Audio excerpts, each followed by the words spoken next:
Tahniah, permaisuri telah melahirkan anak kembar. Anak ini saya namakan Mira dan seorang lagi Yen. Mira dan Yen, dua putri telah dilahirkan. 15 tahun kemudian, ibu dan ayah dah tua. Semua harta istana kena bagi pada seorang saja. Kami kena pilih nak bagi kepada Mira atau Yen. Bagi semua pada Mira, sebab Mira lebih hebat dari Yen. Kami akan berbincang dahulu. Lepas tu baru kami bagi tahu keputusan. Semua harta tu memang patut jadi milik Mira. Macam mana kita nak pilih ni? Mira atau Yen? Saya ada satu idea. Tolonglah kami. Dah 2 hari kami tak makan. Hah? Kesiannya awak berdua. Kalau macam tu, nah ambil ni. Terima kasih. Awak memang baik.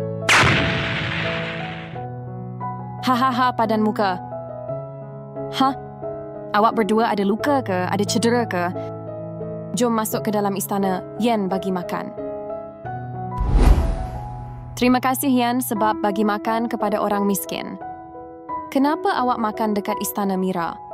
Mira akan hukum awak berdua.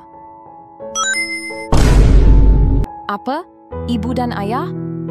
Kami dah buat pilihan. Semua harta istana akan diberi pada Yen. Tak adil. Mira lagi hebat dari Yen. Macam mana korang pilih Mira atau Yen?